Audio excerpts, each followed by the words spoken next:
teman-teman, kembali lagi di Fast Learners. Balik lagi di segmen Tempa. Dan pada kali ini kita masih Tempa Matematika. Dan sekarang kita akan masuk ke fungsi kuadrat. Lebih lanjut dari persamaan kuadrat di video sebelumnya. Kalau belum tonton dulu ya. Nah, sekarang kita masuk ke segmen yang pertama, yaitu teori. Teori di sini yang pasti yang pertama kita harus tahu adalah bagaimana bentuk umum dari fungsi kuadrat. Bedanya dengan persamaan kuadrat hanya di setelah sama dengan. Kalau di sini setelah sama dengan itu fx. Apa artinya? Berarti sebuah fungsi. Fungsi itu berarti akan ada lintasan tertentu atau pola tertentu atau grafik tertentu yang digambarkan dengan grafik parabola, khususnya dalam fungsi kuadrat. Yang pasti a-nya tidak boleh sama 0. Dan kemudian terkait fungsi kuadrat ini memiliki beberapa bentuk. Selain bentuk umumnya fx sama dengan ax kuadrat plus bx plus c. Lalu bentuk yang kedua itu adalah bentuk vertex. Bentuk vertex ini memudahkan kita ketika kita ingin membuat grafik dari parabolanya. Nah, caranya gimana untuk mengubah dari bentuk umum ke bentuk vertex? Itu menggunakan kuadrat sempurna. Untuk kuadrat sempurna itu apa? Cek di video sebelumnya. Nah, bentuknya seperti ini. Fx sama dengan A dalam kurung X min H kuadrat plus K. Apa H sama K ini? Kalau A kan A seperti pada umumnya ya. Kalau H ini dan K ini merupakan titik puncaknya. Jadi, titik puncaknya itu di H, K. Itu adalah titik puncak. Jadi, kita langsung tahu titik puncaknya berapa dari parabola tersebut. Nah, bentuk yang ketiga itu adalah bentuk faktorisasi. Ini sama persis dengan faktorisasi yang kita lakukan di persamaan kuadrat. Cuman tujuannya beda. Kalau di sini tujuannya itu adalah untuk mencari titik potong. Mencari titik potong terhadap sumbu apa? Sumbu X. Ya. Nanti kaitannya dengan diskriminan lagi. Coba dilihat lagi video sebelumnya ya. Nah, kemudian khusus untuk bentuk fungsi kuadrat itu kan bentuknya itu secara umum bisa hurufnya kayak huruf U atau huruf N. Nah, kalau yang huruf U itu kalau yang A-nya lebih besar dari 0. Ya, dia bentuknya kayak huruf U. Sedangkan untuk A-nya kurang dari 0 atau A-nya negatif, berarti akan kayak huruf N. Nah, karena huruf U itu yang paling rendah adalah minimum, berarti dia titik minimum. Sedangkan kalau terbuka ke bawah, ketika A-nya negatif, maka bagian atasnya menjadi maksimum. Oke, sekarang kita masuk ke segmen berikutnya terkait eksplorasi. Sekarang kita masuk ke section yang kedua, itu exploration. Nah, di sini kita akan bahas bagaimana kita bisa mengubah atau mentransformasi fungsi kuadrat dengan berbagai cara. Dan dalam hal ini dibagi menjadi 3. Yang pertama itu ada pergeseran atau translasi. Yang kedua skalasi atau dilatasi. Dan yang ketiga itu adalah refleksi. Nah, apa itu pergeseran? Pergeseran itu sesuai namanya. Berarti kita geser kurvanya. Misalkan kurvanya bentuknya U. Lalu kita geser ke kanan, ke atas, ke kiri, atau ke bawah. Nah, ketentuannya seperti apa? Ketentuannya, kalau misalkan kita menggunakan bentuk yang vertex, kita bisa langsung identifikasi bahwa untuk yang H dulu, kalau H-nya positif, berarti dia akan ke kanan. Sedangkan kalau H-nya negatif, itu akan ke kiri. Jadi bergesernya ke kanan kiri. Sedangkan untuk yang K ini dia ke atas atau ke bawah. Kalau positif dia ke atas, kalau negatif dia ke bawah. Lalu yang kedua itu adalah dilatasi atau skalasi. Ini juga dibagi menjadi 2, ada vertikal dan horizontal. Nah, kalau vertikal artinya apa? Kalau vertikal itu berarti si parabolanya itu akan berubah menjadi seakan-akan lebih lancip. Ya, jadi lebih lancip, jadi lebih ke atas dan lebih tertutup gitu. Nah, gimana? Dia akan semakin tertutup itu kalau A-nya lebih dari 1. Tapi mutlaknya bisa positif negatif karena bisa ke atas atau ke bawah. Itu dia akan semakin lancip atau tertutup. Sebaliknya, kalau 0 di antara 0 dan 1 atau pecahan, maka dia akan terbuka. atau lebih landai. Nah, ini juga berlaku untuk yang horizontal. Kalau tadi vertikal berarti bisa dikatakan titik puncaknya itu akan bergeser ke atas bawah.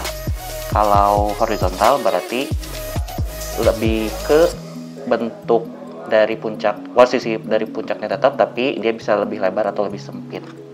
Nah, di sini kita lihat B-nya sama. Kalau B-nya mutlak lebih dari 1, maka dia akan lebih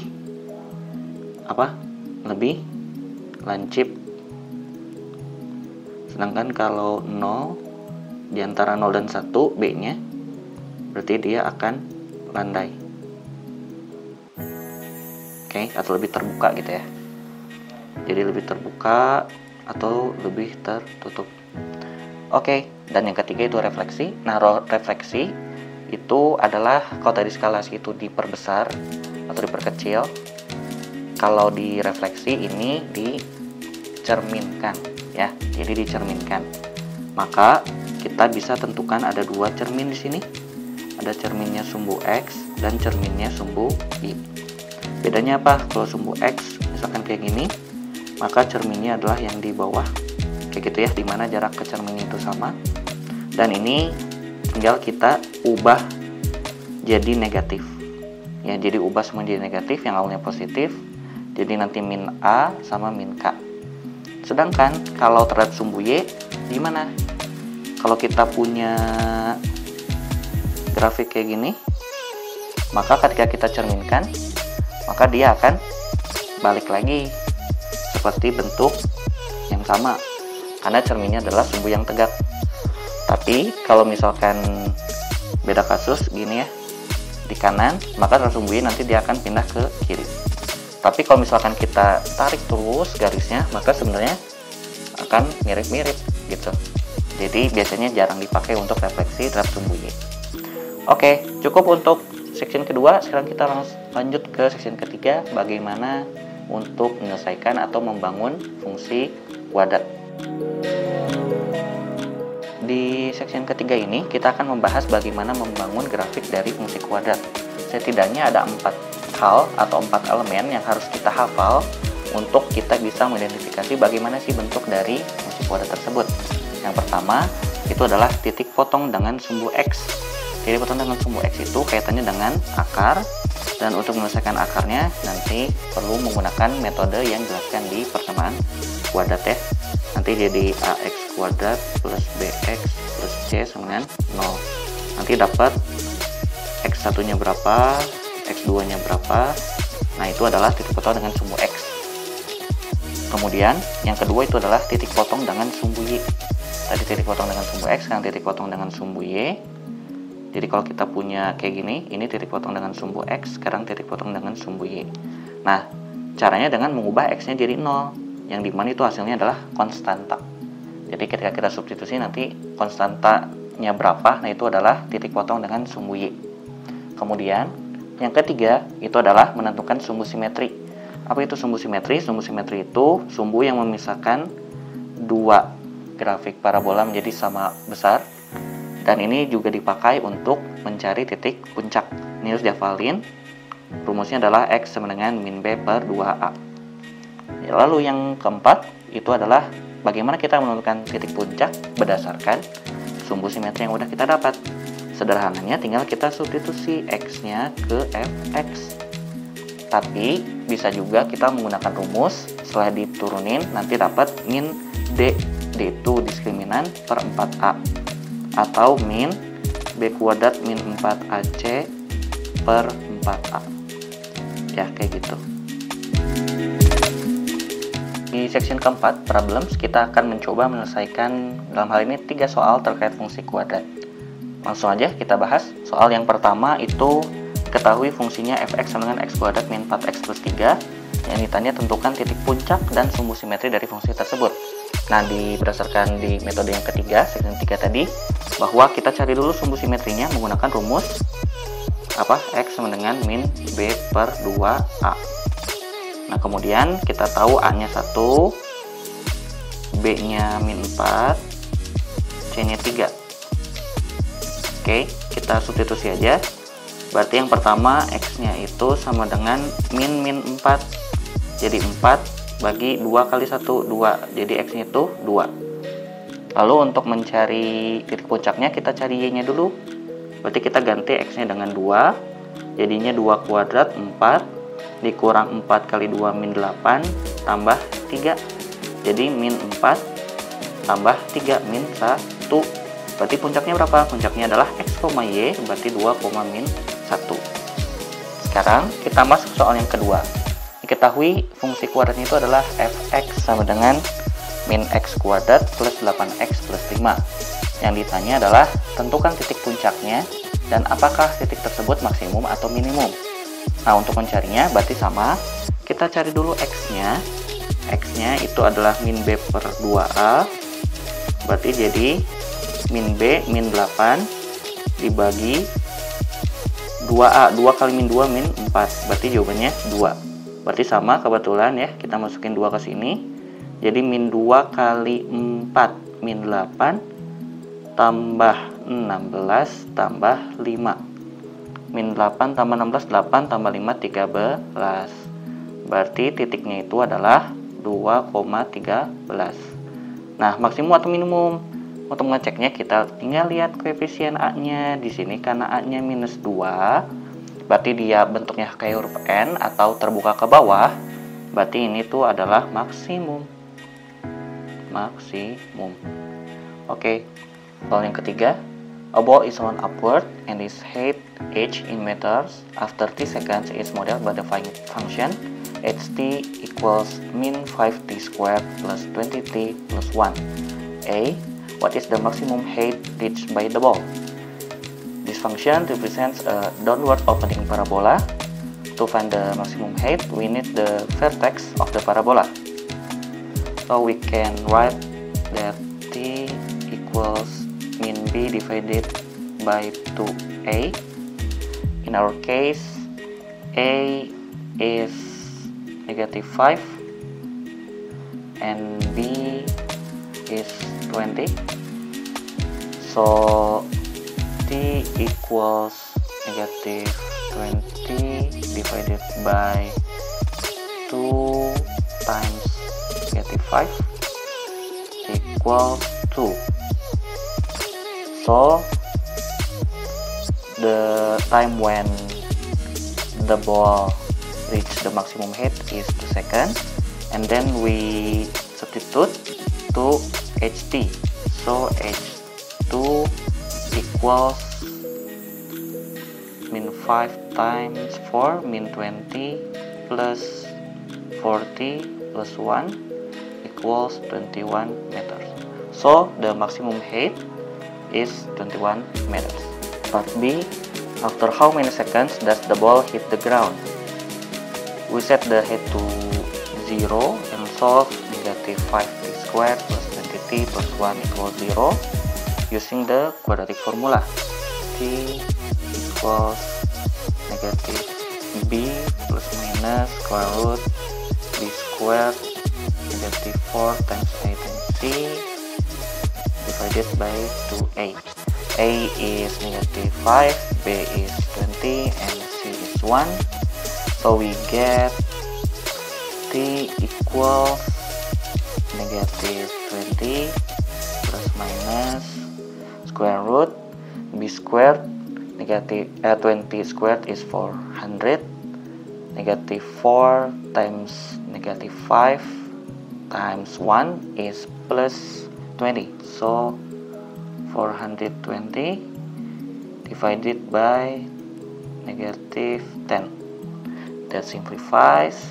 We know that 420 is 4 times 105, and then we get 10 plus minus square root 105 divided by 5. 1 root is before the ball reached its peak. We can ignore that. The other root give us the time when the ball hits the ground. So we get that for part B, t equals 10 plus square root 105 divided by 5. So if we use calculator, we get t equals 4.05 seconds. And yes, this is the answer. We next to the next section. Kita masuk ke section kelima, itu application. Dan di sini kita akan bahas aplikasi apa saja yang digunakan di kehidupan sehari-hari terkait fungsi kuadrat. Kurang lebih mirip dengan pertemuan kuadrat, cuman bedanya kalau pertemuan kuadrat itu nilai yang kita tujunya udah jelas, targetnya udah jelas. Sedangkan kalau di fungsi kuadrat ini kita lebih fokus ke titik puncaknya terutama. Nah, di sini ada 3 setidaknya. Contohnya yang pertama itu untuk menentukan lintasan dari benda yang bergerak di fisika, seperti menghitung lintasan benda yang dilempar ke udara, waktu yang dibutuhkan benda untuk mencapai tanah, dan itu biasanya tergantung dari kasusnya ya. Contohnya misalkan kalau di sini contohnya pemain basket melempar bola ke ring, maka ketika melempar bola itu lintasan yang terbentuk adalah lintasan parabola yang dapat dimodelkan dengan fungsi kuadrat. Kemudian dari situ kita bisa menentukan titik paling tinggi bolanya berapa, kemudian waktu mencapai ringnya berapa. Yang kedua yaitu terkait keuangan perusahaan di bidang ekonomi. Nah, kalau di pertemuan kuadrat itu kita udah nentuin keuntungannya berapa. Nah, kalau di sini kita modelkan fungsi kuadrat dalam bentuk fungsi kuadrat untuk bagaimana keuntungan yang didapatkan berdasarkan harga jualnya. Nah, dari situ kita cari titik puncaknya yang merupakan itu adalah maksimum keuntungan. Atau di sisi lain, kita juga bisa melihat memodelkan fungsi kuadrat di mana kita pengen melihat biaya produksi berdasarkan jumlah barangnya. Nah, di situ nanti kita cari yang paling minimum, yang paling kecil. Nah, itu akan ngasih tahu berarti jumlah barangnya berapa supaya harga produksinya minimum. Gitu ya, berdasarkan concern-concern yang ada. Nah, kemudian contoh yang ketiga itu terkait struktur bangunan di bidang teknik sipil. Misalkan ingin membangun atau mendesain sebuah struktur jembatan yang emang melengkung, kemudian juga bisa mendesain kubah, dan ketika mendesain itu maka bentuk dari fungsi kuadrat itu karena dia simetri, maka dia akan lebih stabil dan distribusi bebannya itu lebih merata dibandingkan dengan bentuk lainnya. Oke, jadi cukup untuk video kali ini terkait tempat matematika. Kalau misalkan ada soal yang pengen teman membahas, bisa kirim soalnya ke bit.ly/soal kita untuk kita. Oke, terus teman-teman bisa komen di bawah pengen bahas soal apa lagi nih selanjutnya. Dan kita akan ketemu lagi di video tanpa berikutnya. Oke, see you next video. Bye-bye.